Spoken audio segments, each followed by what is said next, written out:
activist Stan Swamy, arrested under an anti-terror law, the Lagar Parishad case last year, has died.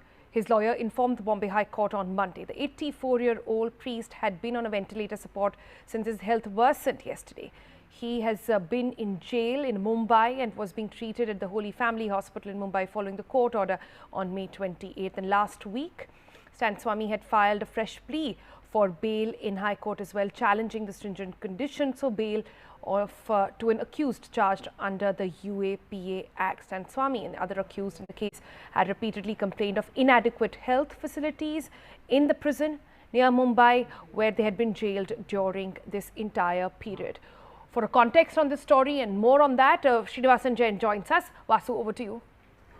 Thanks very much indeed, Sonal. This has actually been an extremely tragic turn of events which has sparked a considerable amount of outrage, given the fact that Stan Swamy has been ailing for a very long time. He is repeatedly flagging the fact that his health was deteriorating and that if he continues to remain in prison, then there's a risk to his life. Multiple appeals for interim bail were rejected by the court. In fact, the cruel irony is, as you pointed out, that the court was informed of his death during yet another bail hearing for Stan Swamy. I think one of the reasons also for the outrage was the shock over the fact that he was arrested in the first place in this case and that terror charges were brought against him. As many have pointed out, Stan Swamy is the oldest Indian to be charged with terrorism. He is someone who has had a long career working as a tribal rights activist in rural Jharkhand, and at the time of his arrest, unusually if you recall, the Chief Minister of Jharkhand himself had come out to hold a press conference in his defense. He was joined by others like Kanimori and Shashi Tharoor and Supriya Sule, prominent opposition leaders, which points in a sense a testament to the kind of work that he had done. Also, if you consider the charges against him were what? That he was part of a Maoist plot during the Bhima-Koregaon violence which took place in Maharashtra. So essentially the allegation was that an 83-year-old tribal activist in rural Jharkhand was orchestrating violence thousands of miles away in Maharashtra. Now, the NIA claimed that they had proof in the form of so-called Maoist letters, which they said were found on Stan Swamy's computer.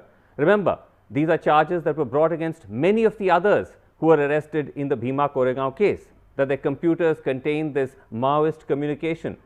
Swamy had actually recorded a video anticipating his arrest, where he said that the NIA had come and questioned me for hours. I told them that these letters were in fact inserted or planted on my computer.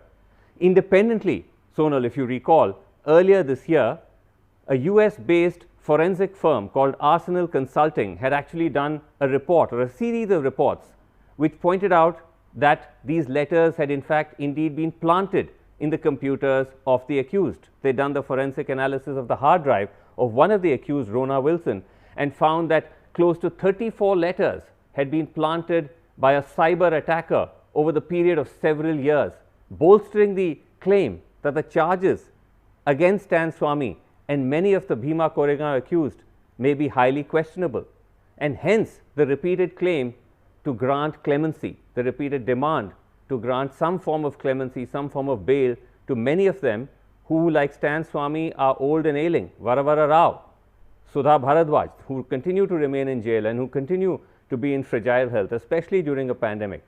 All of this has made the passing away of Stan Swamy extremely tragic and extremely questionable, and that's why you're seeing the increasing outrage.